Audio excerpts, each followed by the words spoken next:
আমরা যখনই কোনো গাছের চারা রোপণ করি তখন সবার আগে পরীক্ষা করে দেখি যে যেখানে আমরা চারা রোপণ করতে চলেছি সেখানকার মাটি আদৌ উর্বর কি না, সেই মাটি সেই চারাকে বাড়তে সাহায্য করবে কিনা। যখন একটা চারা রোপণের আগে আমরা এত কিছু ভাবতে পারি, তাহলে কাউকে বিশ্বাস করার আগে আমরা কেন ভাবি না?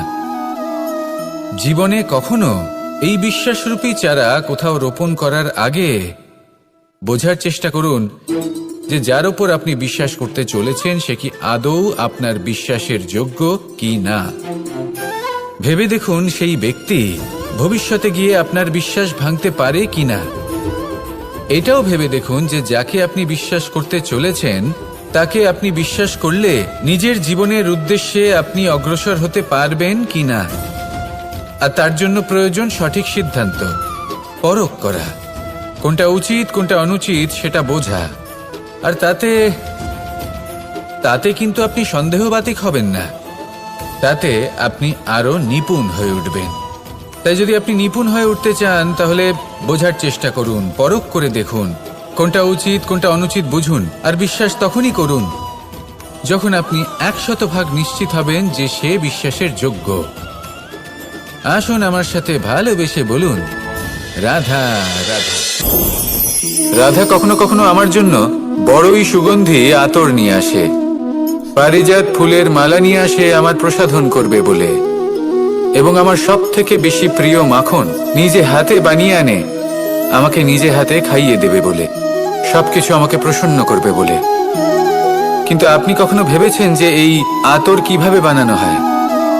সহস্র ফুলের পাপড়ি একসাথে পিষে নিতে হয়, তারপরে তার থেকে যে রস নিঃসৃত হয় সেই রস দ্বারাই আতর তৈরি হয়।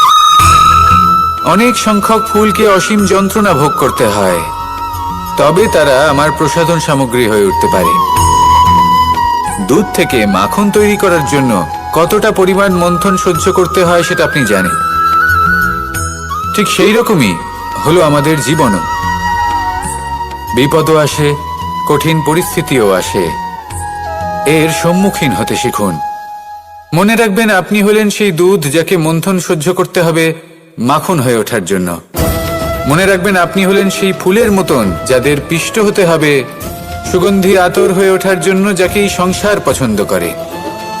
কখনো কখনো জীবনে আপনার সাথে খারাপ শুধুমাত্র এই কারণে ঘটে যাতে আপনার শ্রেষ্ঠ রূপ এই সংসারের সামনে আসতে পারে। শুধুমাত্র কঠিন পরিস্থিতি এবং বিপদকে একটা সুযোগ হিসেবে দেখার চেষ্টা করুন। আপনার জন্য এই সংসার বদলে যাবে, সংসারকে দেখার দৃষ্টিভঙ্গি পাল্টে যাবে, আপনার ভাগ্য পাল্টে যাবে, আর এই মন প্রসন্ন হয়ে বলবে রাধা রাধা। পাশা নামক এই খেলাটি আপনারা নিশ্চয়ই খেলেছেন, না খেলে থাকলে দেখেছেন, আর যদি দেখেও না থাকেন তাহলে নিশ্চিত রূপে শুনেছেন। মহাভারতের এই মহাযুদ্ধ কোথাও না কোথাও এই পাশা নামক খেলার কারণে হয়েছিল। পাশার এই বিচিত্র খেলা, দান, এইসবের কারণে কেউ নিজের মাথায় রাজ মুকুট পরিধান করেছিলেন, আবার সেখানে পরাজিত হওয়ার জন্য কাউকে বনবাসও ভোগ করতে হয়েছিল। কিন্তু এই খেলা সমাপ্ত হওয়ার পরে সমস্ত ঘুঁটি আর এই পাশার ছক একই পুটলিতে স্থান পেল। এটাই হলো আমাদের জীবন। এই সংসারে আমরা জয় পরাজয়ের বিষয়ে এতটাই ভাবি, এত চিন্তা করি যে এই জীবনের খেলার আনন্দটাই উপভোগ করতে পারি না। আর অবশেষে কি হয়? কেউ জয়ী হন, কেউ পরাজিত হন, কিন্তু দুজনেই একই স্থানে পৌঁছে যান। প্রত্যেক ব্যক্তি মৃত্যুর পরে একটি নির্দিষ্ট স্থানেই পৌঁছতে বাধ্য, কিন্তু ততক্ষণ এই জীবন, এই খেলা, তার আনন্দ উপভোগ করুন। এই সংসারে সেই ব্যক্তি শ্রেষ্ঠ স্থানে পৌঁছতে পেরেছেন যিনি এই সংসারকে প্রকাশ প্রদান করেছেন, যিনি কখনো জয় পরাজয় এ বিষয়ে ভাবেননি, শুধু এই জীবনের খেলার আনন্দ উপভোগ করেছেন। এটাই আপনিও করুন, আর আমার সাথে ভালোবেসে বলুন রাধা রাধা। এই জীবনে 3টি গুরুত্বপূর্ণ শব্দ আছে যা বোঝা আমাদের কাছে খুব গুরুত্বপূর্ণ, এবং এই 3টি শব্দের নিজস্ব অর্থ আছে। প্রথম হলো সঙ্গবদ্ধতা, অর্থাৎ একসাথে মিলে কাজ করতে হবে, একসাথে মিলে পরিশ্রম করতে হবে, সামনে এগোতে হবে। এরকম করতে পারলে আপনার শক্তি বৃদ্ধি পাবে, আপনার ক্ষমতা বৃদ্ধি পাবে, আপনি এগোতে পারবেন এবং অনেক দূরে যেতে পারবেন। দ্বিতীয় হলো আত্মবিশ্বাস। হেরে যাওয়া বস্তুও আবার জিতে নিতে পারবেন। যদি আপনার নিজের আত্মবিশ্বাস থাকে তাহলে আপনি কখনো পরাজিত হবেন না। এবং তৃতীয় হলো অহংকার। জয়লাভ করার পরেও কিন্তু এটা আপনাকে পরাজিত করতে পারে। সেই জন্য জীবনে সঙ্গবদ্ধ হন, আত্মবিশ্বাস রাখুন, কিন্তু কখনোই অহংকার করবেন না।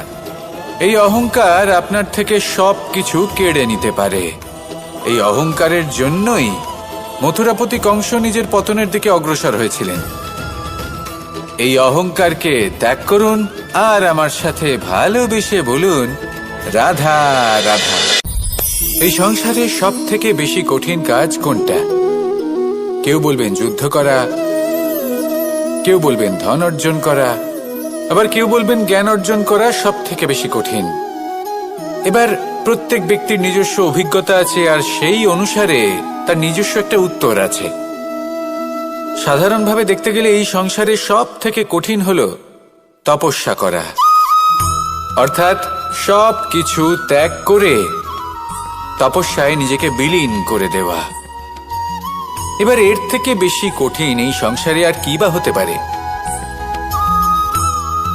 এই সংসারে, এই সমাজে নিজের পরিবারের মধ্যে থেকেও ধৈর্য ধরে সামনে অগ্রসর হওয়া, এটা হলো সব থেকে কঠিন কাজ।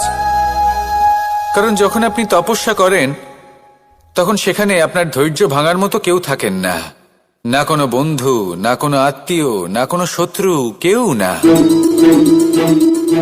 কিন্তু যখন আপনি এই সমাজে, এই পরিবারে থাকেন, কোনো না কোনো ব্যক্তি এসে আপনার ধৈর্যের বাঁধ ভেঙে দেওয়ার ক্ষমতা রাখেন। তারা আপনার ধৈর্যের বাঁধ ভেঙে দেয়, আর কখনো কখনো তারা অনিচ্ছাকৃতভাবেই সেটা করে থাকেন। কারণ তাদের মানসিকতা আপনার থেকে আলাদা, তাদের কর্ম আপনার থেকে আলাদা, তাদের দৃষ্টিভঙ্গি আপনার থেকে আলাদা, জীবন যাপন আপনার থেকে আলাদা। সেক্ষেত্রে আপনি ধৈর্যচ্যুত হন, প্রসন্নতা আপনার থেকে ছিনিয়ে নেওয়া হয়। সেই জন্য এই সংসারে, এই পরিবারের থেকেও ধৈর্য ধরে সামনে অগ্রসর হওয়া কোনো পর্বতের শিখরে গিয়ে তপস্যা করার থেকেও অনেক বেশি কঠিন। আর যে ব্যক্তি এই সমাজেই, এই পরিবারে, সেই সকল মানুষের মধ্যে থেকে গিয়েও ধৈর্য ধরে অগ্রসর হতে থাকেন, যারা এই কাজটা শিখে নিতে পারেন, তারাই কিন্তু জীবনে আনন্দ লাভ করতে পারেন। এই ধৈর্যই শেষে আপনার জীবনে প্রসন্নতা বহন করে আনবে। তাই ধৈর্য ধরে জীবনের পথে অগ্রসর হন আর আমার সাথে ভালোবেসে বলুন, রাধা রাধা। প্রত্যেক মানুষ নিজের জীবনে দুঃখ অনুভব করেন।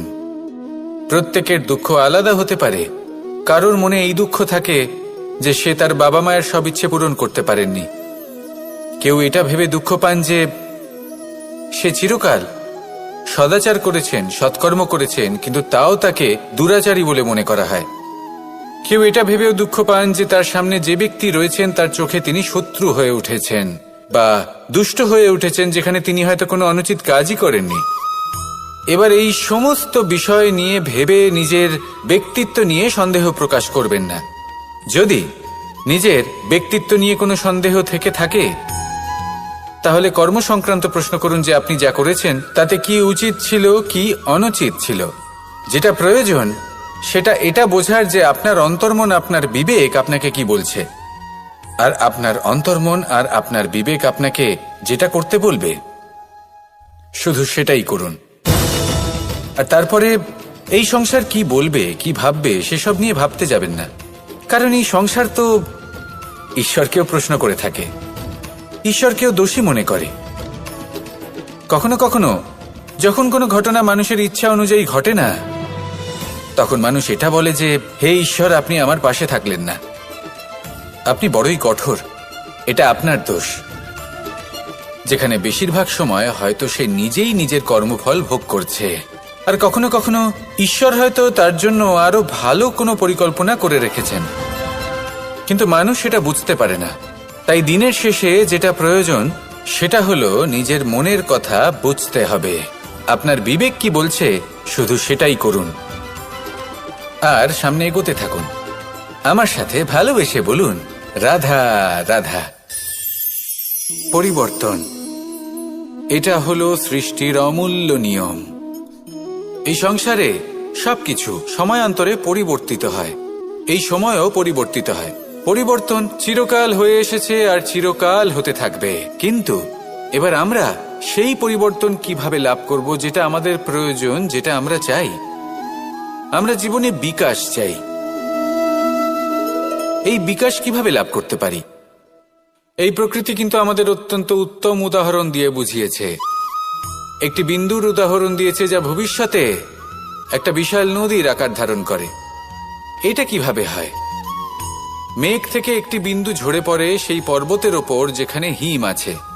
সেই হিমের সংস্পর্শে আসা মাত্র সেই বিন্দুর সাথে আরো বেশ কিছু বিন্দু যুক্ত হয়।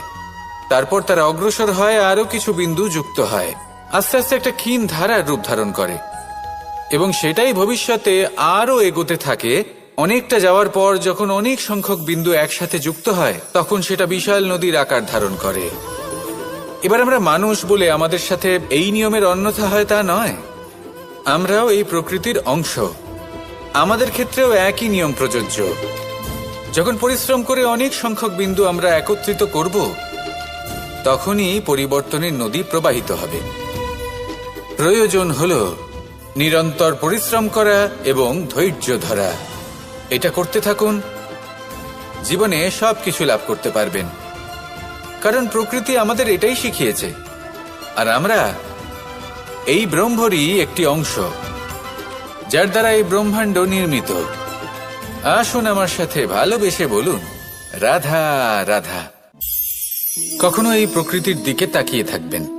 এই প্রকৃতি অনেক ধরনের শিক্ষা দেয়। কোন একটা গাছকে দেখুন, কিভাবে সে মাটি থেকে জল শুষে নেয়। সে ঝড় হোক বা হোক কড়া রোদ, সব সহ্য করে এবং অবশেষে সে ফল ধারণ করে। আর সেই ফল উৎপন্ন করার পরে সে ফল কিন্তু সে নিজে গ্রহণ করে না, এই সংসারকে প্রদান করে, যাতে পশু পাখি মানুষ তারা এই ফল গ্রহণ করে শক্তিশালী হয়ে উঠতে পারে, সুস্থ থাকতে পারে। সেভাবেই নদী, সরোবর এরা নিজেরাও কিন্তু নিজেদের জল গ্রহণ করে না, মাটিকে প্রদান করে, পশু পাখিকে প্রদান করে। সূর্য নিজেও নিজের জন্য প্রজ্বলিত হয় না, সে প্রকাশ ছড়িয়ে দিতে চায় আমাদের সবার কাছে, সে আলো পৌঁছে দিতে চায়। এই প্রত্যেকের কর্মে পরমার্থ নিহিত আছে, আর সেই জন্যই এদের সকলকে পুজো করা হয়। তাই মনে রাখবেন, আপনার কাছে জীবন যাপনের অতিরিক্ত যা কিছুই আছে তা পরমার্থের জন্য। তাহলে তার সদ্ব্যবহার করুন আর আমার সাথে ভালোবেসে বলুন, রাধা রাধা। আমরা প্রত্যেকেই অবশ্যই এমন সময় দেখেছি যখন অনেকগুলো সমস্যা একসাথে আমাদের জীবনে এসে পড়ে। সমস্যা আমাদের প্রত্যেকের জীবনেই থাকে। আমরা তার সমাধান খুঁজতে চেষ্টা করি, কখনো সমাধান খুঁজে পাই, আবার কখনো যতই চেষ্টা করি না কেন কোনো সমাধান খুঁজেই পাই না। আর যখন এটা হয় তখন মানুষ অত্যন্ত বিচলিত হয়ে পড়েন। নিজের আত্মীয় স্বজন, নিজের বন্ধু বা সংসার, এদের ওপরে এই দোষ চাপিয়ে দেন যে এদের জন্যই এই সমস্যা এসেছে। এবার যদি আমি আপনাকে কোনো পরামর্শ দিই, তাহলে এটাই বলবো যে দৃষ্টিভঙ্গি পাল্টে দেখুন। এই দৃষ্টিভঙ্গি দিয়ে দেখুন যে এই সংসারে যে সমস্যায় আসুক না কেন তার জন্য কেউ দোষী নয়, না আপনি না অন্য কেউ। এই পুরো খেলাটাই আপনার মানসিকতা, আপনার দৃষ্টিভঙ্গির, আপনার মনের। কিভাবে বোঝাচ্ছি? যখন আমাদের মন শক্ত থাকে তখন কঠিন থেকে কঠিনতর পরিস্থিতিও আমাদের জীবনে খুব বেশি হলে প্রতিস্পর্ধা হয়ে থেকে যায়। সেখানে যদি আমাদের মন দুর্বল থাকে তখন অল্প কঠিন পরিস্থিতিও আমাদের কাছে খুব বড় সমস্যা হয়ে যায়, তাই না?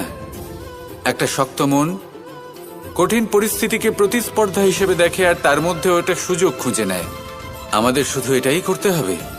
এই সংসারে অন্য কাউকে দোষী মনে করলে আপনার সমস্যা দূর হয়ে যাবে না, সেই জন্য এই সংসারকে দোষ দেওয়ার বদলে এই সমস্যার মূলে চলে যান, সেটাকে বুঝুন, নিজের এই মনকে শক্ত করে তুলুন। যদি আপনার মন শক্তিশালী হয় তাহলে এই সংসারে অনেক বড় বড় কঠিন থেকে কঠিনতর পরিস্থিতিও যদি আসে, আপনার জীবনে যতই বড় বড় সমস্যা আসুক না কেন আপনার লক্ষ্য লাভে বাধা দিতে পারবে না। আসুন আমার সাথে ভালোবেসে বলুন, রাধা রাধা। আমরা সবাই পাথর দেখেছি, পর্বতও দেখেছি, শুকনো পাতাও দেখেছি, শ্যামল বনানীও দেখেছি। কখনো ভেবেছেন পাথরের অস্তিত্ব কিন্তু ততক্ষণ পর্যন্ত যতক্ষণ সে পর্বতের গায়ে আটকে থাকে। যখন সেই পর্বত থেকে সেই পাথর ভিন্ন হয়ে যায় ও নিজের অস্তিত্ব হারিয়ে ফেলে। আস্তে আস্তে কখনো পাথর কেটে বা কখনো পিষ্ট হয়ে সেই পাথর আস্তে আস্তে মাটিতে পরিণত হয় এবং পূর্ণরূপে নিজের অস্তিত্ব হারিয়ে ফেলে। এটাই পাতার সাথেও হয়। এই পাতা যতক্ষণ গাছের ডালের সাথে যুক্ত ততক্ষণ তার অস্তিত্ব থাকে। যখনই ডাল থেকে বিচ্ছিন্ন হয় সেও নিজের অস্তিত্ব হারিয়ে ফেলে। আর এটাই আমাদের সাথেও হয়। যতক্ষণ আমরা নিজেদের আপনজনের সাথে যুক্ত থাকি আমাদের অস্তিত্ব বজায় থাকে। যখন আপনজনদের সাথে সম্পর্ক ছিন্ন করি তখন আমরাও আমাদের অস্তিত্ব হারিয়ে ফেলি। এবার এই সংসারের প্রত্যেক ব্যক্তি স্বতন্ত্র থাকতে চান, আর অনেক ব্যক্তি স্বতন্ত্র থাকবেন বলে আপনজনদের দূরে করে দেন আর তাদের সাথে এই সম্পর্ক ছিন্ন করেন। এটা কি সত্যি প্রয়োজন? আপনজনদের সাথে সম্পর্ক ছিন্ন করে নিজের অস্তিত্ব হারিয়ে ফেলা প্রয়োজনীয়, নাকি আপনজনদের সাথে সম্পর্ক বজায় রেখে নিজেদের স্বতন্ত্র করে রাখা সেটা আবশ্যক? নির্বাচন আপনারই। আসুন আমার সাথে ভালোবেসে বলুন, রাধা রাধা। আপনি কি কখনো নৌকা যাত্রা করেছেন? করে না থাকলেও নিশ্চয়ই দেখেছেন যে এই জল যা নিজের অন্তরে সব কিছু সমাহিত করে নিতে পারে, এই নৌকা সেই জলের ওপরেই ভেসে থাকে। নদীর স্রোত কাটিয়ে সে সামনে অগ্রসর হয়।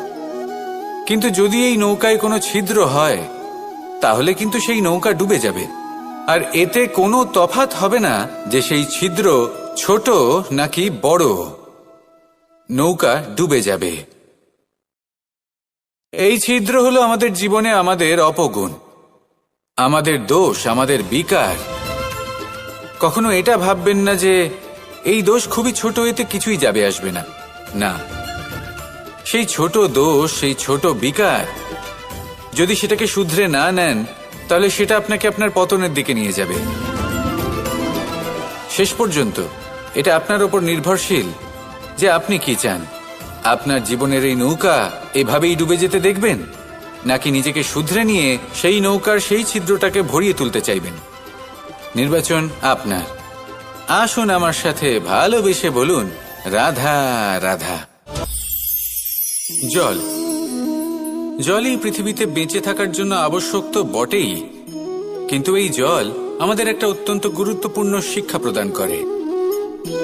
কখনো এই জলকে দেখেছেন? যে পরিস্থিতিতেই এই জল প্রবাহিত হোক না কেন, এর উপর যা কিছুই প্রভাব থাকুক না কেন, এর পথে যতই বাধা আসুক না কেন, তার মধ্যে থেকে ও নিজের পথ ঠিক বের করে নেয়, কিন্তু নিজের প্রবাহ থামতে দেয় না, ক্রমাগত অগ্রসর হতে থাকে। সেরকমই একটা শিক্ষা যেটা আমরা জল থেকে পেয়ে থাকি তা হলো এটা, আমরা যখন জলের দিকে তাকাই তখন আমরা নিজের প্রতিবিম্ব দেখি, স্পষ্টভাবে দেখতে পাই। কিন্তু তখনই দেখতে পাই যখন এই জল শান্ত থাকে, স্থির থাকে। যদি এই জল অশান্ত হয়ে থাকে, স্থির না হয়, তাহলে আমরা এতে নিজের প্রতিবিম্ব দেখতে পাই না। এটাই আমাদের মনের সাথেও হয়ে থাকে। যখনই জীবনে কোনো সংকট আসে, যদি আমরা শান্ত মনে, স্থির মনে সিদ্ধান্ত নিই, তাহলে সেটা এমন একটা শীতল সিদ্ধান্ত হবে যেটা আমাদের ভবিষ্যৎকে একটা শ্রেষ্ঠ স্থানে নিয়ে যাবে। যদি এই মন অশান্ত হয়, বিচলিত হয়, পীড়িত হয়, দুঃখিত হয়ে থাকে, রুষ্ট হয়ে থাকে, তাহলে অনেক সময় আমরা এমন সিদ্ধান্ত নিই যেটা আমাদের জন্য অনুচিত প্রমাণিত হয়। যখন আপনি ক্রুদ্ধ ছিলেন বা দুঃখের বশে ছিলেন তখন অনেক সময় হয়তো এমন সিদ্ধান্ত নিয়েছেন যেটার জন্য ভবিষ্যতে আপনি অনুশোচনা করেছেন।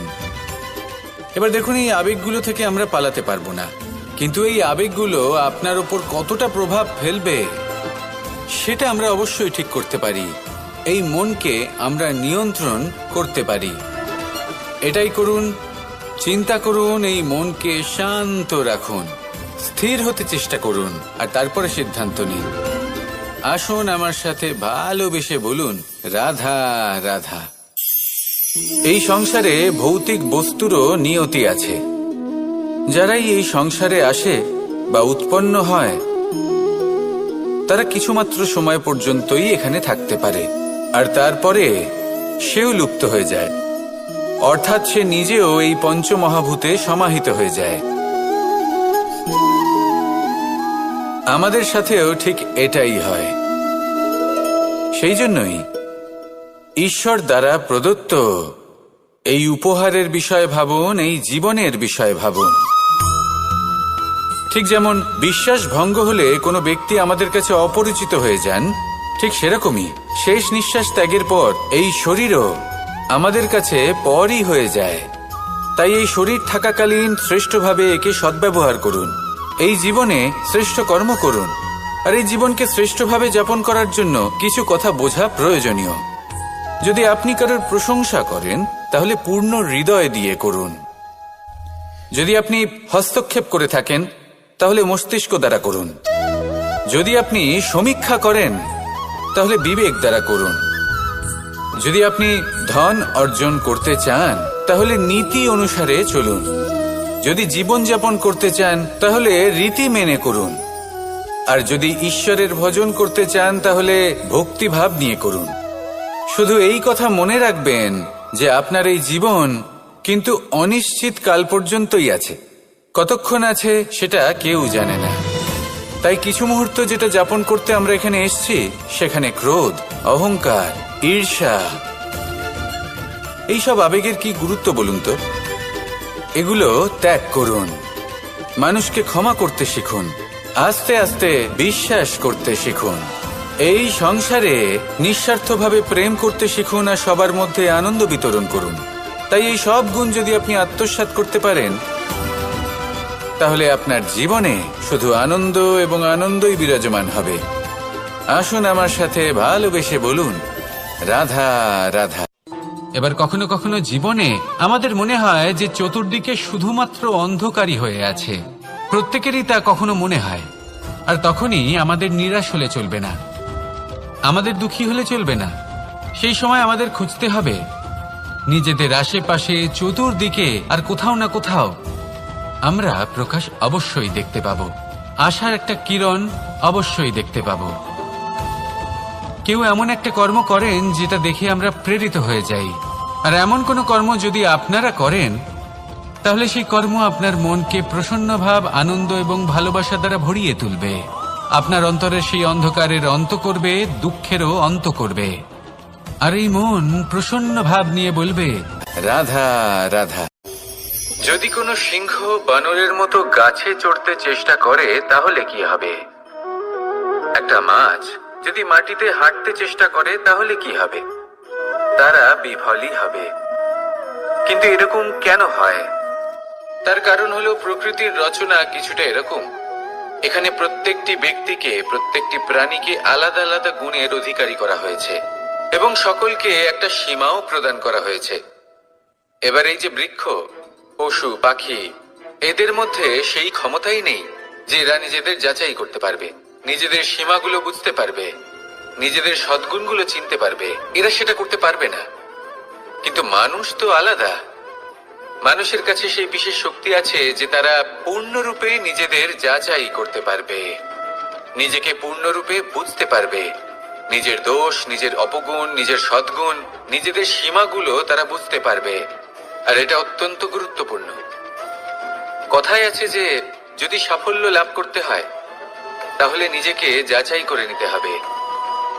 তাই নিজেকে যাচাই করুন, নিজের সাথে পরিচিত হয়ে যান এবং জীবনে কর্ম করতে থাকুন। সাফল্যের শিখরে অবশ্যই পৌঁছে যাবেন। আর ওখানে যদি যান তাহলে এই মন প্রসন্ন হয়ে অবশ্যই বলবে, রাধা রাধা।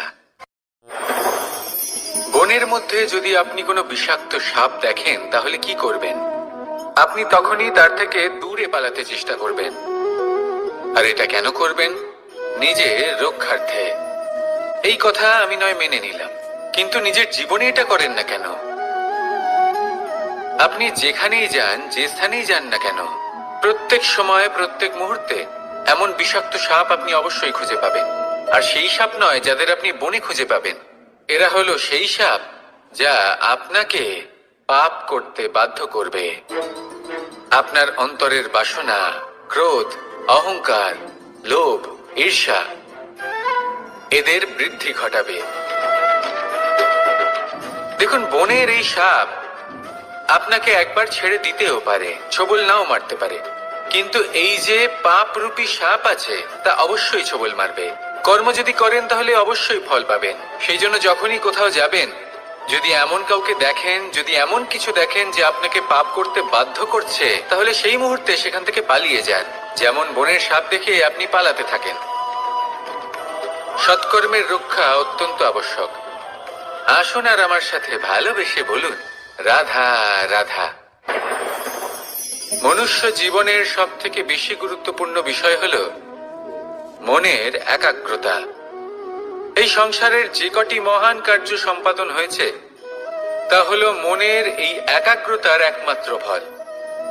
আপনি অবশ্যই দেখে থাকবেন, অনেক ছোট বড় নদী যা বয়ে চলে তাদের সামনে একটা বাঁধ নির্মাণ করা হয় সেই সব নদীর জল সঞ্চয় করতে। বাঁধ হয়ে গেলে প্রয়োজন মতো বা মনের ইচ্ছে মতো তাকে ব্যবহার করা সম্ভব। এবার এটাই আমাদের মনের সাথেও সম্ভব। আমাদের মনের একাগ্রতা আজকের দিনে দাঁড়িয়ে বিভিন্ন ধরনের বিকার, ক্রীড়া এবং ভোগের মধ্যে ভাগ হয়ে গেছে। একে একত্রিত করতে হবে, একটা বাঁধ নির্মাণ করতে হবে। শুধু এটাই করতে হবে, যেটা উচিত কর্ম সেটাই করুন, যেটা অনুচিত কর্ম সেটা করা থেকে নিজেকে বিরত রাখুন। এটাই করতে হবে, যেটা উচিত কর্ম সেটাই করুন, যেটা অনুচিত কর্ম সেটা করা থেকে নিজেকে বিরত রাখুন। ব্যাস, এই কাজটাই আপনি করতে থাকুন, করতে থাকুন। মনের মধ্যে একাগ্রতার বাঁধ নির্মাণ করুন। আর একবার যদি তা নির্মাণ হয়ে যায়, তাহলে যখন চাইবেন, যেখানে চাইবেন, যতটা চাইবেন একাগ্রতা প্রয়োগ করতে পারবেন। আর একবার যদি আপনি এটা শিখে যান, তাহলে এই সংসারকে বদলে ফেলার মতো কাজ আপনি করতে পারবেন, সমাজকে শোধরাবার মতো কাজ করতে পারবেন। তাহলে এই মনকে একাগ্র করুন আর আমার সাথে ভালোবেসে বলুন, রাধা রাধা। আমরা সবাই ফল খাই, কিন্তু আমাদের সেই ফলই প্রিয় হয় যে পরিপক্ক হয়ে ওঠে, যেটা নম্র হয়, আর যে ফল অনেক বেশি মিষ্টি আর সুস্বাদু হয়ে থাকে, যাদের রঙে বাহার দেখা যায়। সেইভাবে জীবনে আমরা নানান মানুষের সাথে পরিচিত হই, কিন্তু সেই মানুষই আমাদের মন ছুঁয়ে যায় যারা বিনম্র স্বভাবের, যাদের বাণী খুব মধুর, যাদের অন্তরে আত্মবিশ্বাসের একটা তেজ, একটা রং দেখা যায়। এবার এমন ব্যক্তি আমরা কি করে হব? ঠিক সেইভাবেই যেমন একটা ফল রোদ, বর্ষা, শীত, বায়ু এই সকল সংকটময় পরিস্থিতির সম্মুখীন হয়ে পরিপক্ক হয়ে ওঠে, সেইভাবেই মানুষ সংকটময় পরিস্থিতির সম্মুখীন হয়ে পরিপক্ক হয়ে ওঠেন। যদি এই সংকটের সম্মুখীন হন তাহলে অভিজ্ঞ হবেন, আর এই অভিজ্ঞতাই শিক্ষা দিয়ে যাবে। এই অভিজ্ঞতা আমাদের শিখিয়ে দেয় যে আমাদের বিনম্র থাকতে হবে। অহংকার করে কোনো লাভ নেই। মধুর বাণীর যে কি মূল্য তা আমরা শিখতে পারি। এই অভিজ্ঞতাই আমাদের বুঝিয়ে দেয় যে উচিত অনুচিত কোনটা, আমাদের দৃষ্টিভঙ্গি তৈরি করে, আর এই দৃষ্টিভঙ্গি দ্বারা আত্মবিশ্বাস জাগ্রত হয়। সেই জন্য জীবনে কখনো বিপদ থেকে দূরে পালাবেন না, সেগুলোর সম্মুখীন হন, অভিজ্ঞতা লাভ করুন, তার থেকে শিক্ষা লাভ করুন, এইভাবেই পরিপক্ক হবেন। আসুন আমার সাথে ভালোবেসে বলুন, রাধা রাধা। ধন সঞ্চয় করা সম্ভব, আর সেই জন্য ধন সব থেকে বেশি মূল্যবান সম্পত্তি নয়। এবার আপনি বলবেন, এ আমি কি বলছি? এই ধন খুব মূল্যবান, আমরা সকলে অর্জন করতে ব্যস্ত। সেটা এই কারণে, কারণ আপনারা জানেন না এই সংসারের সব থেকে বেশি মূল্যবান সম্পত্তি কি। এ হলো সেই সম্পত্তি যা কখনো সঞ্চয় করা সম্ভব নয়। আপনার কাছে যতই ধন থাকুক তা দিয়ে আপনি স্বাস্থ্য লাভ করতে পারেন, বাড়ি কিনতে পারেন, আদি ইত্যাদি, কিন্তু আপনি যতই ধনী হন না কেন, ফেলে আসা দিনের একটা মুহূর্ত আপনি লাভ করতে পারবেন না। এই একটা মুহূর্ত, এই সময়, এটাই হলো সংসারের সব থেকে মূল্যবান সম্পত্তি। একবার চলে গেলে তা কখনোই ফিরে আসে না। আর এই মুহূর্ত যতই চলে যাক না কেন, আমরা স্মৃতির মাধ্যমে সেগুলি যাপন করতে পারি, তার আনন্দ উপভোগ করতে পারি। আর যার সাথে আমরা সময় অতিবাহিত করেছি তার স্মৃতিতে আমরা চিরকাল জীবিত থাকতে পারি। সেই জন্য সময় সব থেকে মূল্যবান সম্পত্তি, তাকে এইভাবে নষ্ট করবেন না। প্রত্যেকটা মুহূর্ত উপভোগ করুন, আনন্দ করুন, আর ভালোবেসে বলুন রাধা রাধা। কনক, কি সুন্দর একটা শব্দ। এর অনেকগুলো রূপ রয়েছে, অনেকগুলো অর্থও রয়েছে। প্রথম অর্থ হলো স্বর্ণ, অর্থাৎ সম্পত্তি। দ্বিতীয় অর্থ ধুতুরা, অর্থাৎ গাছের ছোট একটা বীজ, যা কিনা অত্যন্ত শক্তিশালী হয়। যদি বেশি মাত্রায় এর প্রয়োগ করা হয় তাহলে এটা বিষময় হয়ে উঠতে পারে। এই হলো সেই ধুতুরা যার প্রয়োগ মহাদেবের পুজোতে করা হয়। এবার প্রশ্ন হলো এটাই যে এই স্বর্ণ এবং এই ধুতুরার মধ্যে মিল কি রয়েছে। মিল হলো এটাই যে এই দুটোই মানুষকে মত্ত করে তোলে।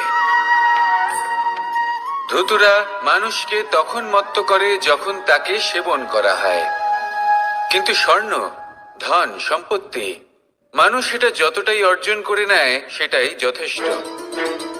এই স্বর্ণ মানুষের ভাবনা চিন্তা করার ক্ষমতাকে বশ করে ফেলে।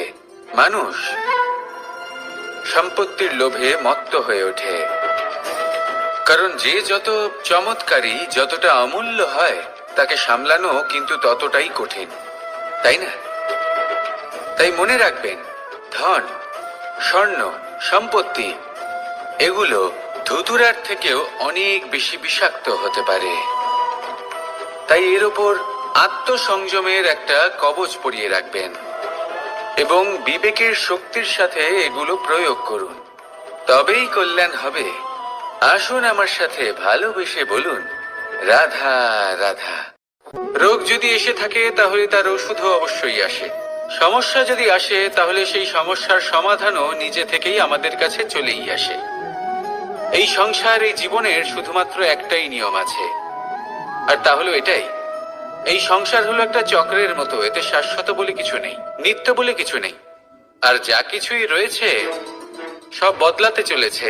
যদি আপনার জীবনে দুঃখ থাকে, সমস্যা থাকে, যদি আপনি বিপদ দ্বারা আচ্ছন্ন, তাহলে মনে রাখবেন সবকিছু বদলে যেতে চলেছে। দুঃখের সময় কাঁদবেন না, মনকে আরো দুঃখী করে তুলবেন না, কারণ এখানে যা কিছুই এসেছে তা যাওয়ার জন্যই এসেছে। তাহলে এত চিন্তা কিসের? আনন্দ সহকারে জীবন যাপন করুন, আর আমার সাথে ভালোবেসে বলুন রাধা রাধা। মানুষের জীবনে তিনটি গুণ অত্যন্ত প্রয়োজনীয়: শ্রদ্ধা, বিনম্রতা, যোগ্যতা। যদি জ্ঞান লাভ করতে চান তাহলে শ্রদ্ধার প্রয়োজন, যদি মান লাভ করতে চান তাহলে স্বভাবে বিনম্র হওয়া প্রয়োজন, আর যদি মনোবাঞ্ছিত স্থান লাভ করতে চান তাহলে যোগ্যতার প্রয়োজন। বিষয়টা সহজ। শ্রদ্ধা আপনাকে জ্ঞান দেবে, নম্রতা আপনাকে মান, আর যোগ্যতা উচিত স্থান দেবে। কিন্তু যদি আপনি এই তিনটি গুণ সম্মিলিত করেন তাহলে এমন কিছু লাভ করবেন যা এই সব কিছুর থেকে অনেক ঊর্ধ্বে। সম্মান। আর এ হলো সেই সম্মান যা প্রত্যেক মানুষের নিজের জীবনে লাভ করতে চেষ্টা করা উচিত, কারণ এই হলো সেই সম্মান যার কারণে আপনি চলে যাওয়ার পরেও এই সংসার আপনাকে ভালোবাসবে আর মনে রাখবে। আসুন আমার সাথে ভালোবেসে বলুন রাধা রাধা। জীবনে গতি অত্যন্ত গুরুত্বপূর্ণ, মতিও হলো গুরুত্বপূর্ণ, এবং তার থেকেও বেশি গুরুত্বপূর্ণ হলো সঙ্গতি। একটা জলের ফোঁটা, তার মধ্যে গতি থাকে, প্রকৃতির মধ্যে তা লাভ করার ইচ্ছে নিহিত থাকে, কিন্তু এই যে সঙ্গতি তা নির্ধারিত করে যে এই জলের ফোঁটা ঝিনুকের মুখে পড়ে মুক্ততে পরিণত হবে নাকি বিষাক্ত সাপের মুখে পড়ে বিষে পরিণত হবে। এবার দেখুন, এই জঞ্জাল স্বর্ণকারের দোকানের সামনেও থাকে এবং জঞ্জাল একজন ব্যবসাদারের দোকানেও থাকে, কিন্তু জঞ্জাল যা স্বর্ণকারের দোকানে থাকে তা ব্যবসাদারের দোকানের জঞ্জালের থেকে অনেক বেশি মূল্যবান, কারণ তার মধ্যে সোনার কণার সঙ্গতি থাকে। সেই জন্য জীবনে সঙ্গতির উপর বিশেষ গুরুত্ব দেবেন। যেমন সঙ্গতি তেমনই আপনি হবেন। আসুন আমার সাথে ভালোবেসে বলুন, রাধা রাধা। প্রত্যেক প্রাণী ভালোভাবে জীবন যাপন করতে চান, এটা তাদের স্বভাবে আছে এবং ভাবাটা অনুচিত নয়। কিন্তু একটা ভালো জীবনের গুরুত্বপূর্ণ অংশ কোনটা? বসবাসের স্থান, সেই স্থান যেখানে আমরা জীবন অতিবাহিত করি। এবার মানুষ ভাবতে পারেন যে একটা ভালো বাসস্থানের অর্থ কি? সেই স্থান যেখানে সহজে জল পাওয়া যায়, যেখানে শুদ্ধ বায়ু পাওয়া যায়, যেখানে আনাজ উৎপন্ন হয়। এটা জীবনযাপনের জন্য পর্যাপ্ত বটে, কিন্তু ভালো জীবন যাপনের জন্য আরো একটা কথা আপনাকে বুঝতে হবে। সাধু, জ্ঞানী, পণ্ডিত ব্যক্তি, এই সকল মহাপুরুষ, এনাদের যে বাসস্থান তা অত্যন্ত বিশেষ হয়। এখানে এক ধরনের বিশেষ ইতিবাচক শক্তি থাকে, এমন একটা স্থান যেখানে দেবতারাও বিচরণ করেন। জীবন আমরা সবাই যাপন করি, কিন্তু জীবনের উদ্দেশ্য শুধুমাত্র জীবন যাপন করা নয়। জীবনের উদ্দেশ্য হলো মুক্তি লাভ করা। আর এই সকল সাধু, জ্ঞানী, পণ্ডিত ব্যক্তি, এই সকল মহাপুরুষ আপনাকে মুক্তির পথে নিয়ে যেতে পারেন। কারণ এরা হলেন সেই মহাপুরুষ যারা নিজেদের অন্তরের বিকার, অহংকার, ক্রোধ, বিদ্বেষ, এই সকল দোষগুলিকে ত্যাগ করেছেন, এদের ওপর বিজয় লাভ করেছেন। এমনই একজন ব্যক্তি আপনাকে মুক্তির পথে নিয়ে যেতে পারে। প্রয়োজন হলো শুধুই এনাদের চিনতে পারা, এদের কথা বুঝতে পারা এবং এদের দেখানো পথে চলা। যদি আপনি এটা করতে পারেন, তাহলে এই মন প্রফুল্ল হয়ে বলবে, রাধা রাধা।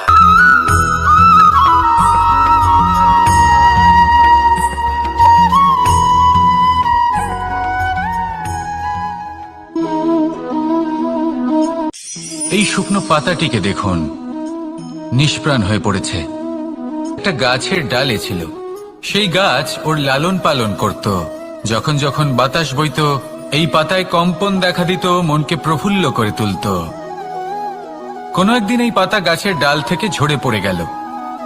নিঃসন্দেহে ও নিজের স্বাধীনতা পেল, কিন্তু আস্তে আস্তে শুকিয়ে গেল, নিষ্প্রাণ হয়ে গেল। দেখুন, আমি এই কথা বলছি না যে স্বাধীনতা অনুচিত, কখনোই না।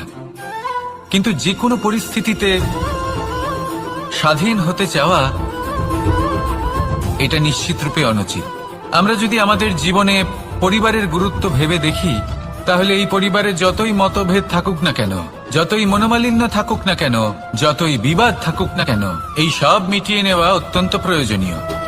সেই সবকিছু সমাপ্ত করা অত্যন্ত প্রয়োজনীয়। কখনো এই পরিবারকে ভাঙতে দেবেন না, কখনো এই পরিবার থেকে দূরে চলে যাবেন না। এই পরিবার হলো আমাদের জীবনের একটা অমূল্য সম্পদ, অমূল্য এক আশ্রয়, যা এই সংসারে হয়তো কোথাও আপনি পাবেন না। তাই একে আগলে রাখুন। পরিবার সেই গাছ। আসুন আমার সাথে ভালোবেসে বলুন, সেই গাছ। আসুন আমার সাথে ভালোবেসে বলুন, রাধা রাধা।